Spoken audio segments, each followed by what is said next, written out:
I'm not a United States citizen. So how are you entitled to constitutional rights of citizens? It's a good question, right? Now, I don't know if that's the prosecutor or whoever. I'm assuming it's the prosecutor. It just looks like these guys are ganging up on him, right? Which is commonly what it looks like in a courtroom anyway. You go into court, the judge is against you, the prosecutor's against you, right? All the witnesses are against you. So it's really like everybody versus you in a courtroom. You know, it sucks. It's not fun. But the prosecutor said something that says he didn't do his homework, did he? Okay? If you're not a U.S. citizen, how are you under the Bill of Rights? U.S. citizens are not technically under the Bill of Rights, okay? I'm going to show you that. I'm going to show you who really is. So, first off, we're going to look at the Susan B. Anthony court case. Remember her? Women's suffrage? You haven't read the court case, did you?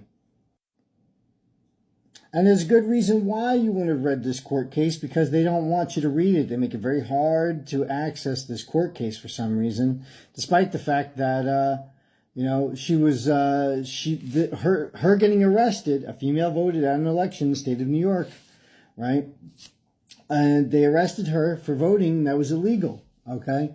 Now, what it says here is the 14th Amendment defines and declares who shall be citizens of the United States, protects only such rights that are rights belonging to persons as citizens of the United States, and not rights belonging to persons as citizen of a state. Oh, there's a big difference there, isn't there? Okay, so it's telling you that the 14th Amendment only protects the rights of U.S. citizens and not state citizens.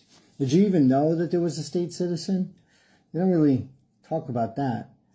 See, it also defines the rights of a citizen of a state defined, the rights or privileges of voting one arising under the Constitution of the state, and not under the Constitution of the United States.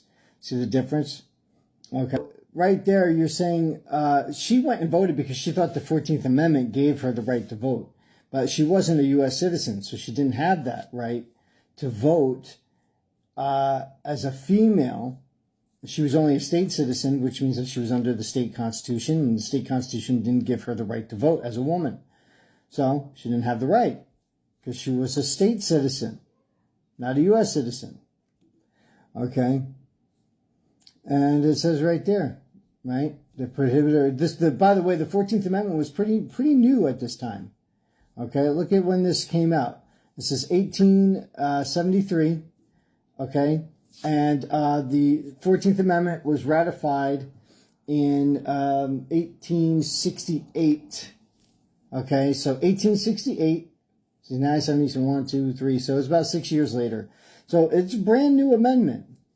And just as a refresher for people, if you're not sure what the 14th Amendment is, I'll type it in real quick so you can see what it is.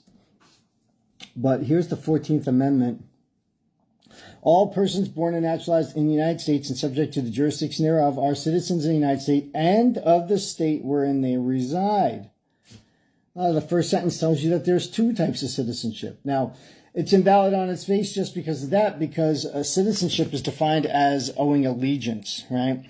And you can't owe allegiance to two entities at the same time. You can't do that, right?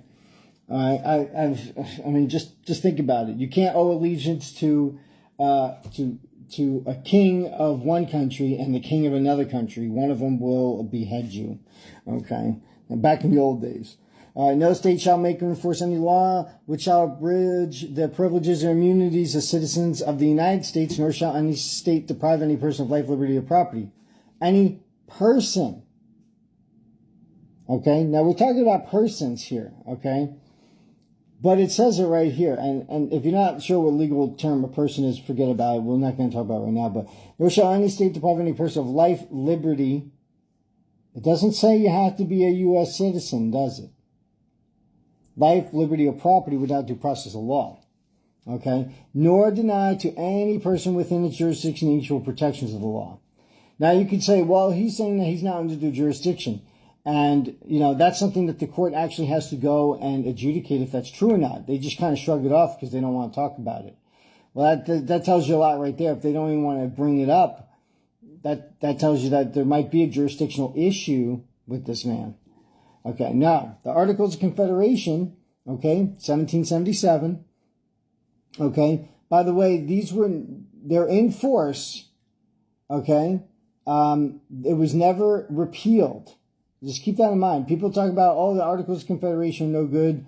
And yes, the U.S. Constitution did trump this, but this was never repealed. Okay, so just to keep that in mind, guys. Like, people can say whatever they want, but where was it repealed? Because I know someone's going to say something, and I'm going to tell you that if you can't show me where it was repealed specifically, right, then it wasn't repealed, and it's still in the statutes at large. If you go look up the statutes at large book, it's first you have the Declaration of Independence, then you have the Articles of Confederation. This is the second thing. Okay, so it says right here, the better to secure and perpetuate mutual friendship and intercourse among the people of the different states in this union, than free inhabitants of each of these states, right? Paupers, vagabonds, and fugitives from justice accepted, so not those, shall be entitled to all privileges and immunities of free citizens in the several states. Ah, the free citizens of the several states. Look at that. So all the free inhabitants of each of these states, right, are entitled to all privileges and immunities of free citizens in the several states. And the people of each state shall have free ingress and regress to go to and from any state. Well, there's your right to travel right there, isn't it? That's your right to travel. Look at that. It's right in there. So remember, it was never repealed. Okay? And shall enjoy therein all the privileges of trade and commerce, subject to the same duties, imposition, and restrictions of the inhabitants thereof, respectively. Now, let's look at, I know someone's going to say, but that's repealed, that's no good anymore. Well, let's go to Washington State Department of Licensing versus Kruger Den Incorporated. All right? It's Yakima Nation. All right? Challenge the imposition of Washington State's fuel tax in light of a treaty between the Yakima Nation and the United States government. So here's the Yakima Nation is basically free inhabitants, okay? Because they're not U.S. citizens. They're not part of the U.S. government. They have a treaty with the U.S. government. And where are they? They're inhabitants within the state, okay? So that tells you right there that, yeah, this is still functioning. Watch. Look. So this is all things about fuel. Oh, yeah, you want to know what year this is? Let's find out what year this is. This is from 2019, March 19th, 2019. Okay, so a little updated, I would say, right? Would you say? Now, check this out. The relevant treaty provides the purchase by the United States of Yakima land. Okay. Under the treaty, Yakima was granted to the United States approximately 10 million acres of land in what is now the state of Washington. About 1/4 of that land makes up the state today.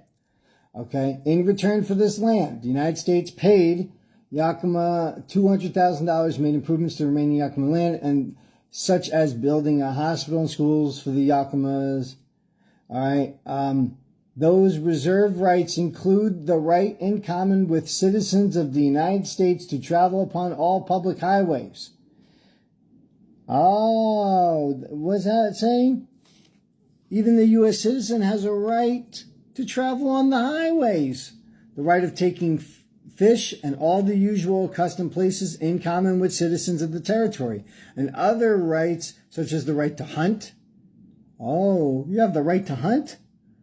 Go write that down. Here's another right you didn't know that existed. Gather roots and berries and to pasture cattle on open and unclaimed land.